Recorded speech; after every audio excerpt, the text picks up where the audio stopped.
At the dinner table, the exchange student my wife had brought home suddenly spoke up in French. "Scarlett, you can't breathe a word about the pregnancy. If Mr. Hale finds out, he'll probably kill me." My wife tucked a piece of braised beef short ribs onto his plate and chuckled softly. "Relax. I won't tell him. Once I start showing, I'll make up an excuse to go on another business trip to France with you. We'll come back after the baby's born." The student grinned. "Good. Then I'll stay here for the time being. And watch our baby grow." After that, my wife switched back to English and turned to me. "Ethan. Adrian just joined the company's international trade division. I plan to let him stay with us for now. He's lived in France his whole life and doesn't know his way around here. As director of the international trade division, you should look out for him a little." Adrian lifted his wine glass at me with a smile. "Mr. Hale, Scarlett says you're fluent in English. Cheers to growing the company's market footprint together." Fluent in English. Right. I'd never told my wife I spoke 8 languages. If they were going to be this brazen about it, there was no reason for me to hold back. If it hadn't been for the faint sneer under Adrian's smile, I would have thought I'd misheard him. I stared hard at him. He hid it well. Scarlett thought I was refusing to drink with him. Her face turned cold. "Ethan, can you have a little manners? Don't you see Adrian's toasting you?" I scoffed. "Just because he toasts me, I have to drink. And you brought someone to stay in our house without my permission. Do you even care what I think?" Adrian suddenly put on a hurt, kick puppy look. "Mr. Hale, I know you mind me staying here. And you mind how much Scarlett looks after me. But I just finished studying abroad. My home's too far away. And I'm still new in town. Don't worry. Scarlett's just taking pity on me. Once I get settled in, I'll definitely move out on my own." "Move out? Don't be ridiculous." Scarlett stepped in to shield him, then turned to snap at me. "Ethan, when are you going to stop being so petty? Every time I talk about you in public, I'm embarrassed." I gripped my wine glass and stared at her coldly.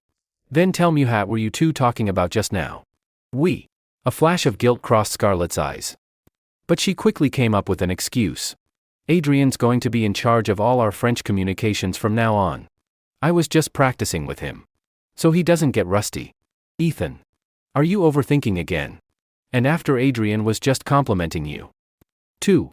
Adrian smiled. "That's right, Mr. Hale. I was just saying how experienced you are. And how much I want to learn from you." Ice filled my gaze as I listened to their lies. But I didn't call them out right then and there. The price for betraying me shouldn't be this easy. Scarlett had brought him home before. Back when they'd only been a little too friendly. If I didn't speak French, I never would have guessed how far things had gone. 6 years ago, Scarlett was still struggling to build her business. When domestic operations were tight, I'd used my fluency in English to land her multiple major overseas clients.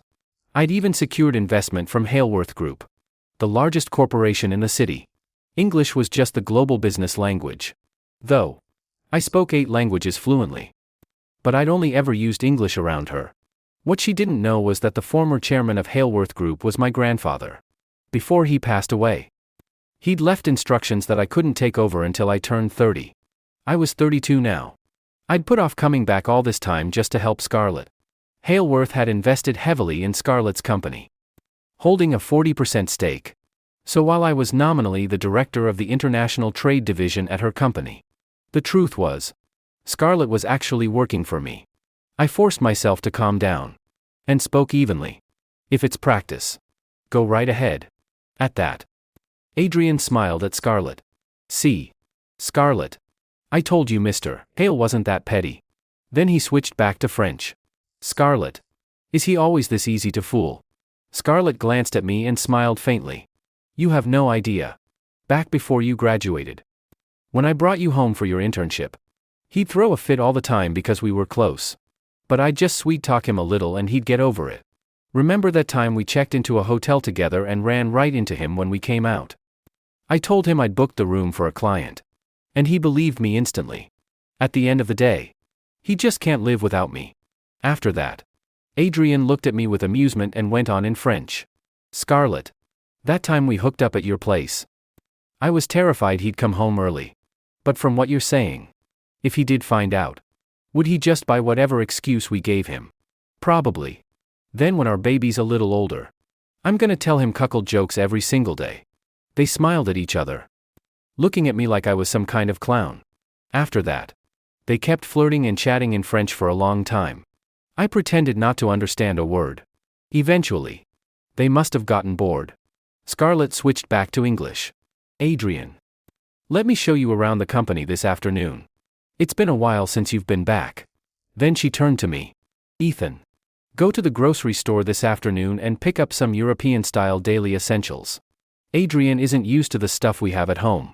With that, the two of them left. I silently pulled my phone out from under the table and stopped the recording. Then I called a number I hadn't dialed in years. Ray, I'm ready to come back to Haleworth. At my words, the man on the other end of the line grew emotional. Mr. Hallery finally coming back. When will you be here? In a few days. First, I need you to pull all the travel records for my wife, Scarlett Voss, from her business trips to France. Don't worry, sir. Haleworth owns a large stake in her company, basically a subsidiary. Pulling her travel records will be simple. Before long, Ray sent over a document. Mr. Hale, these are all of Scarlett's business trip records to France over the past 2 years. I opened it and frowned. I'd expected the worst. But the extent of her affair with Adrian still took me by surprise. In just the last 6 months, they'd checked into hotels together more than 100 times. That meant they'd spent more than half their nights together. On top of that, there were records of Scarlett spending money on Adrian luxury watches, sports cars, the works. Altogether, it added up to over $2 million. For context, Scarlett's company only made less than $10 million a year in total revenue. Mr. Hale, would you like me to draft divorce papers? Given her behavior, we can make sure she walks away with zero assets. And from Haleworth's standpoint, we can also sue her for all damages incurred. I closed the document and shook my head slowly. My gaze cold. No rush. Let's play with them a little first. That afternoon I went to the grocery store. Then headed home. I'd just finished cooking when I heard the front door open. I hit record on my phone right on cue. Scarlett and Adrian walked in laughing, looking at a test report as they chatted in French. Scarlett, our baby's so tiny right now. The doctor says it's only as big as a soybean. Scarlett smiled softly. Then we'll wait patiently for it to grow. Let's go eat first. We can look at it more later. No sooner had they sat down than Scarlett noticed there wasn't enough silverware. She frowned, and looked over at me in the kitchen. Ethan, there are 3 of us. Why did you only set 2 places? Go get another set for Adrian. I said flatly. I'm not obligated to wait on strangers. At that, Scarlett slammed her silverware down on the table. Ethan, how many times do I have to tell you Adrian is not a stranger? I gave a cold laugh. Fair enough. You two are glued together every day. For all I know, you're already practically married. That only made Scarlett angrier. That's enough. When are you going to stop being so jealous? Why can't you be more like Adrian and learn some tolerance? I pulled off my apron and tossed it onto a chair. Sorry. I can't learn that. And I don't want to. At that, Scarlett shot to her feet. She was about to snap at me when the test report slipped out of her hand. It fluttered down onto the dining table. The words 8 weeks pregnant at the bottom, impossible to miss. Scarlett had just been on a 6-month business trip in France. There was no way the baby was mine. Scarlett quickly snatched it up. A guilty look on her face. She thought I hadn't seen the name on it. Ethan. Don't get the wrong idea. I went in for period cramps earlier. This is someone else's report. I picked it up by mistake.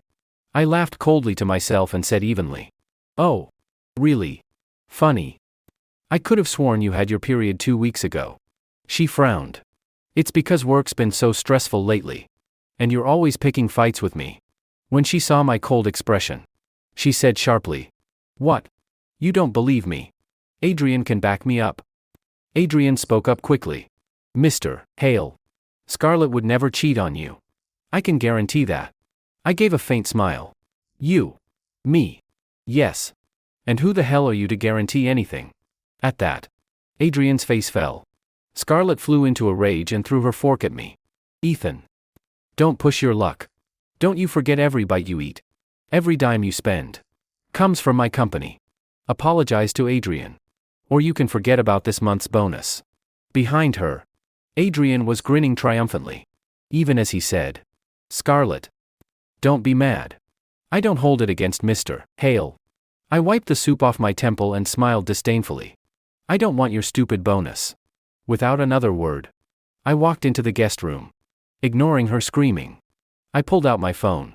Ray, get me a copy of Scarlett's hospital checkup records from today. Minutes later, he sent them over. The report read, Scarlett Voss, 2 months pregnant. Fetus healthy. The next morning, I went into the office. I'd barely stepped into the break room when Adrian walked over with a smile. Mr. Hale, things got a little tense yesterday. Today I'll raise my tea to you instead of alcohol. After all, we're going to be working hard together for Scarlett's company. He held the teacup out to me with a smile. Just then, someone walked by. Look at Adrian. So polite, new here and already toasting his supervisor. Mr. Hale, your subordinate's toasting you. It'd be rude not to drink. I frowned and reached for it. But before my fingers even touched the cup, Adrian let go. Scalding hot tea spilled all over my shirt. A burning sensation spreading across my chest. I stared coldly at Adrian. You did that on purpose. Just then, Scarlett walked up. Adrian put on a wounded, innocent look. Mr. Hale, if you have a problem with me, just tell me. I'll fix it. But you don't have to hurt yourself just to make trouble for me. I know you don't want me near Scarlett. I'll stay away from her from now on. At that, Scarlett's anger boiled over. Ethan, wasn't giving me attitude at home enough for you. Now you're picking on Adrian at work. Do you even want this job? I looked at her. He let go on purpose. He burned me. But she wouldn't listen. Stop accusing innocent people. Adrian would never do something like that. Get back to your cubicle. If I see you targeting him again, you'll be sorry. I just turned around when I heard Adrian speak in French again. Scarlett, Mr. Hale really seems to hate me. Maybe I should just go back to France. Scarlett replied in French. Fine. If you don't want to stay here, I'll go back with you. I'll buy tickets for tomorrow later. But what about Mr. Hale? You two are married. After all, I stopped loving him a long time ago. If it wasn't for how good he is with English business, I would have divorced him ages ago. I was crushed. In that moment, the last shred of feeling I had for Scarlett died.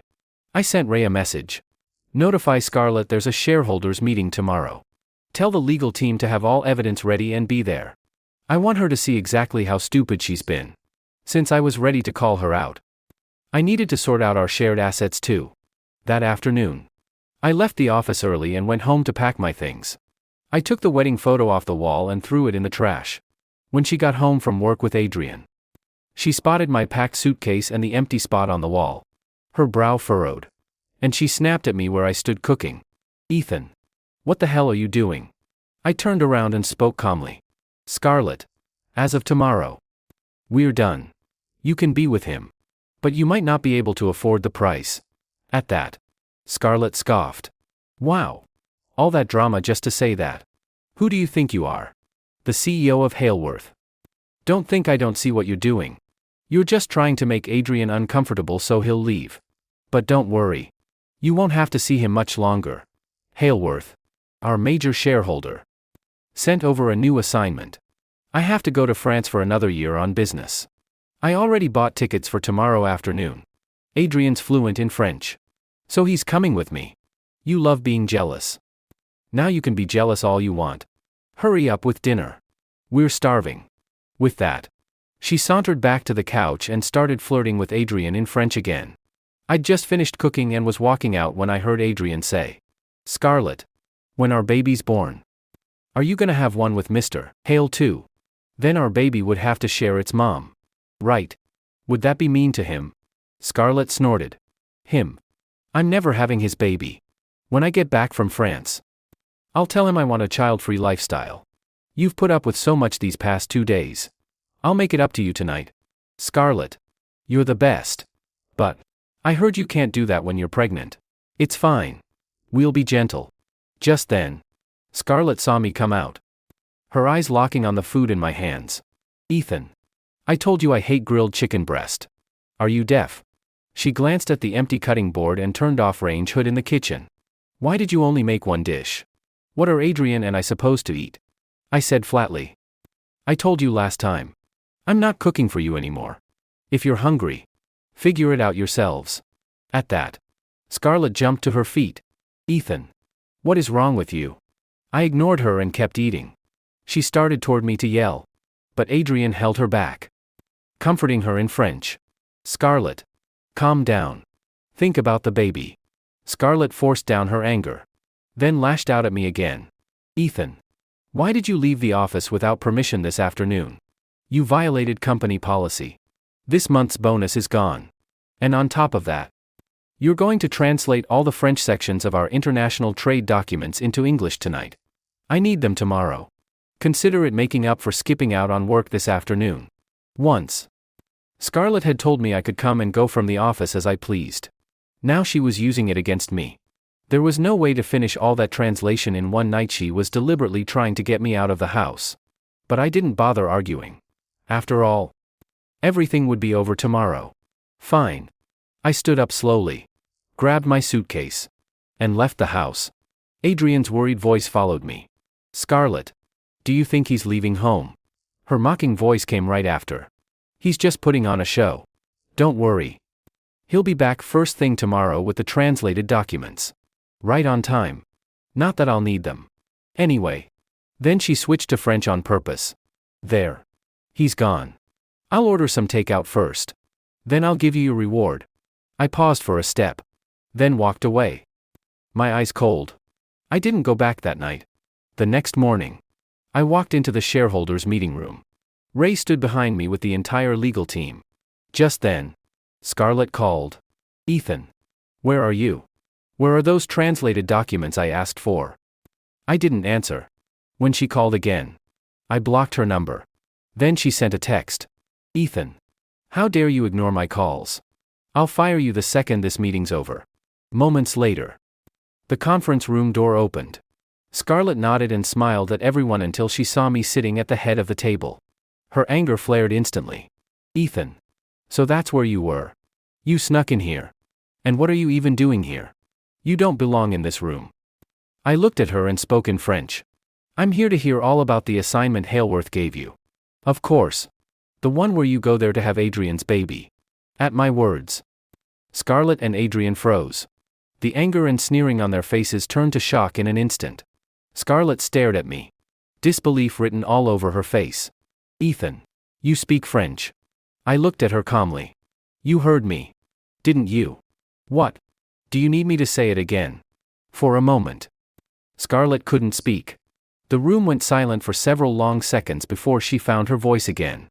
The panic from shock and guilt had been replaced by cold composure. Ethan, when did you learn French? Why didn't you ever tell me? You're the director of international trade at my company. Why didn't you say you spoke French? If I'd known, I never would have lost so many clients. And I never would have. I cut her off with a dry laugh. Never would have gotten caught having an affair. You mean? I've always spoken it.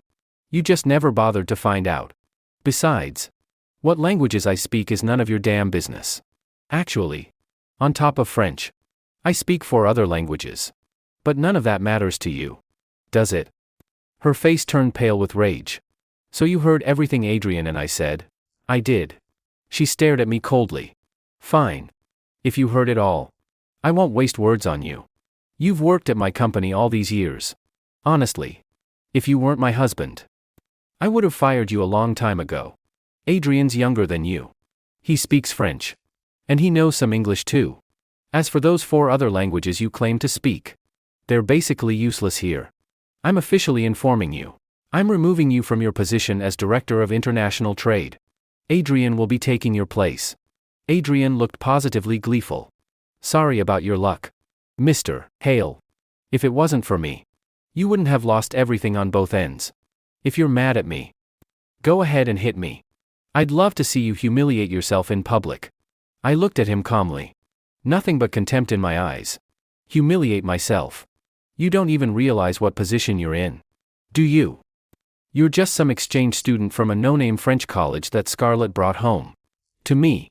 You're nothing but a worthless nobody. When Scarlett goes down today, you're going down with her.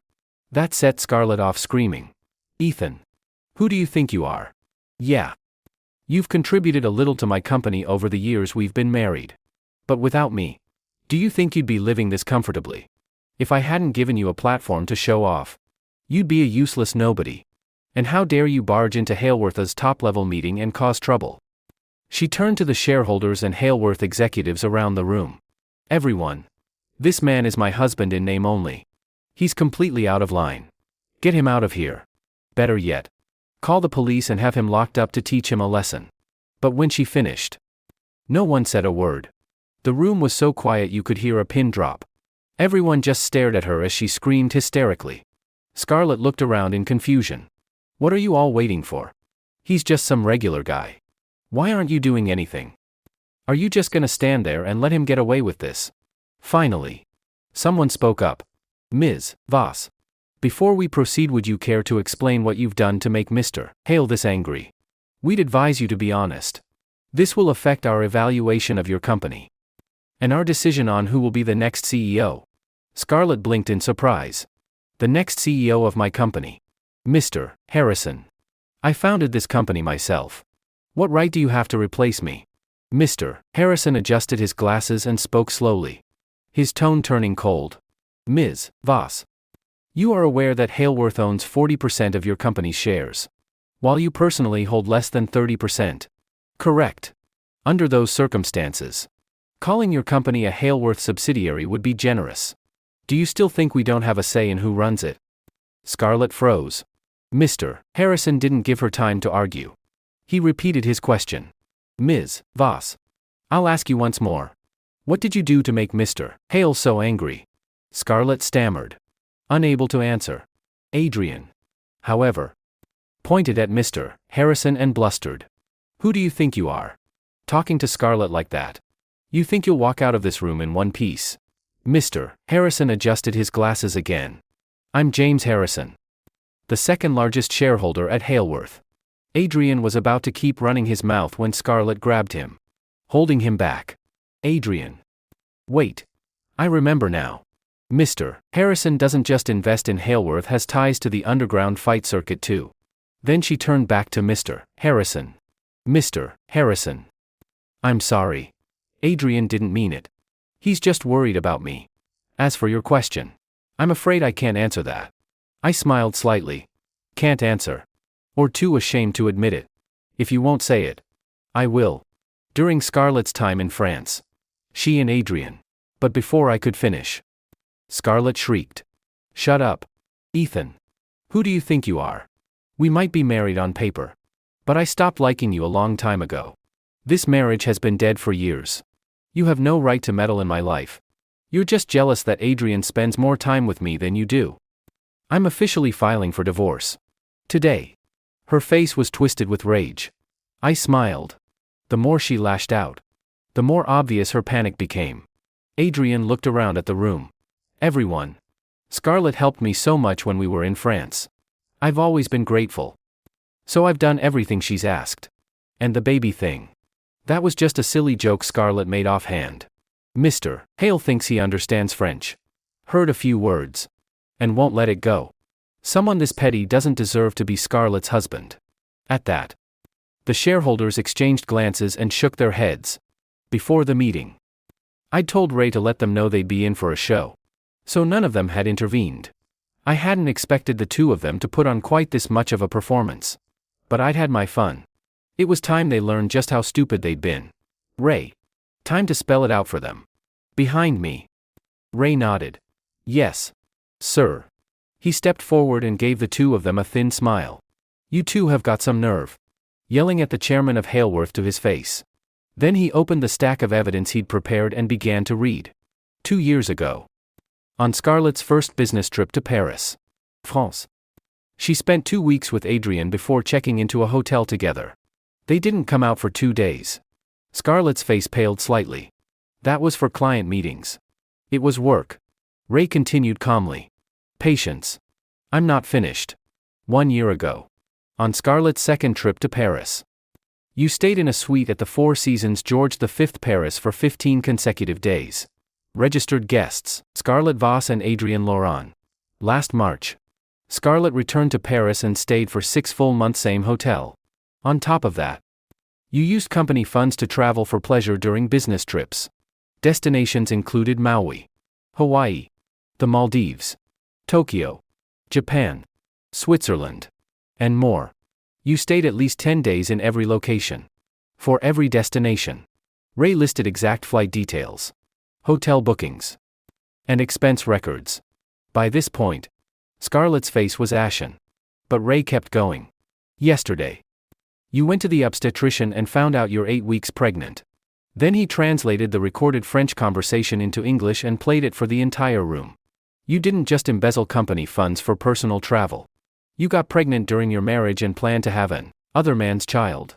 Under Haleworth policy, we will not only hold you accountable for misconduct as a senior executive, but also pursue legal action for misappropriation of company property and bigamy stemming from your extramarital affair. Ray's words hit like a thunderclap, draining all the color from Scarlett's face. I tapped my fingers lightly on the table and looked at her. Heard that loud and clear. Every single one of these charges is enough to leave you totally disgraced and ruined. With nothing. She was deathly pale. But the next second, she pointed at me. Ethan, you've been investigating me this whole time. I shook my head. It wasn't investigation. Every move you make is under Haleworth's oversight. Did you really think you could build a successful company just with your background and your so-called skills? If I hadn't helped you behind the scenes, you never would have grown past a tiny startup. And the second you got a little power, you started keeping a boy toy on the side. Scarlett, you're more pathetic than I thought. At that, she froze. Then flew into hysteria. Ethan Urie, the chairman of Haleworth. Why didn't you tell me any of this sooner? Ray spoke slowly. Ms. Voss. The late Mr. Hale left explicit instructions. Mr. Hale was not to take on any Haleworth responsibilities before he turned 30. Mr. Hale is 32 now. He delayed his return for 2 whole years. All for you. And those 2 years. That's when most of your betrayal happened. She went still. Unable to say another word. Beside her, Adrian was already frozen in shock. The second he learned I was the chairman of Haleworth, he'd hung his head and never looked up again. I ignored him. To me, he was just a nobody. Irrelevant now. I fixed my gaze on Scarlett. The second you got pregnant with his child, you lost all your choices. And I'm not giving you any way out. Right now. All you need to do is pay back the more than $2 million you embezzled from the company to spend on him. If you can't pay, your shares in the company will be seized as compensation. Scarlett's eyes went wide. You want me to give up my shares in my own company? Not give up, compensate. Your company has always been effectively a Haleworth subsidiary. We have every right to evaluate your performance in your role. And the verdict is, you failed to meet requirements. So the board has unanimously decided to remove you from your position as CEO. At the decision, Scarlett screamed. Ethan, you can't do this to me. You have no right. I built this company from nothing. You can't take it away. You didn't build it from nothing. Haleworth gave you every resource you needed. I stared at her coldly and turned to Ray. Have legal bring over the zero-asset divorce agreement and the property compensation agreement. Get her to sign them. Moments later, the 2 documents were set in front of Scarlett. She stared at the words, her legs giving out beneath her. She collapsed to the floor, muttering, "This can't be happening. How did it come to this?" Just then, several shareholders turned to me. Mr. Hale, we had no idea you were dealing with something this disgusting at home. Women like her never change. A leopard can't change its spots. You did the right thing. Mr. Hale, people like this deserve the harshest consequences. You shouldn't have put up with it for so long. The room murmured in agreement.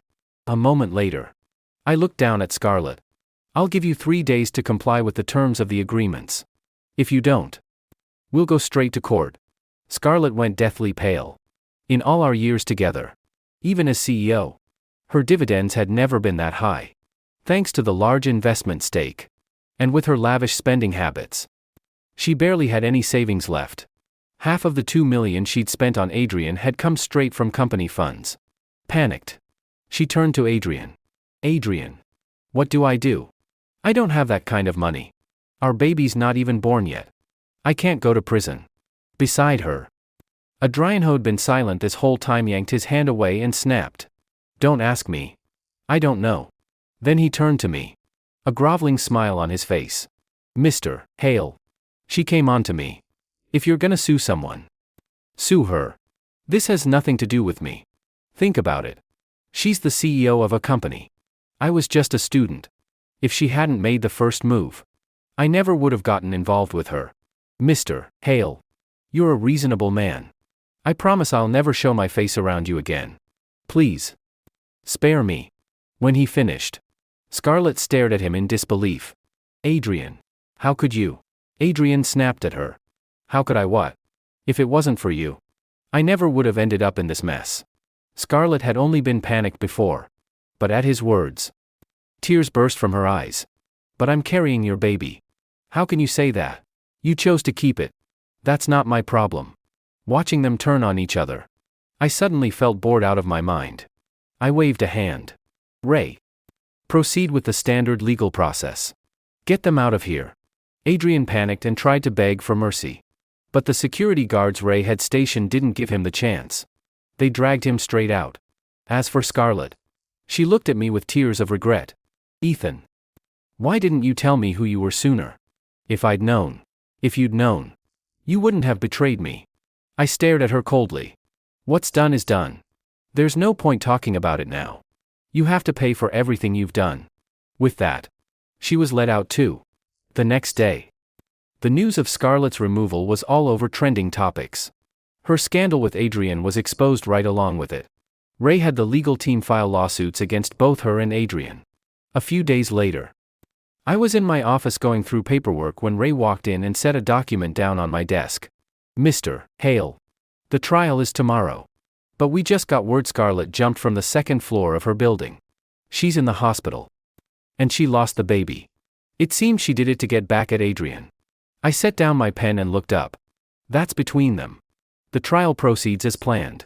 The next day, Adrian was brought to court by force. What I hadn't expected was that on top of the charges I'd brought, he also had a theft warrant out for him overseas. With all charges combined, he was sentenced to 5 years in prison. Before they took him away, he begged me for mercy again. I looked at him calmly. I didn't sentence you. You brought this on yourself. When he realized there was no escape, he screamed insults at me the whole way out. Scarlett couldn't make it, as she was still in the hospital. But her mistakes wouldn't end there. It was only a matter of time before she faced full reckoning too. Ray brought me the signed divorce papers. I glanced at them, closed the folder, and got into the car heading back to Haleworth headquarters. From then on, her life and mine were separate. Two parallel lines, never to cross again.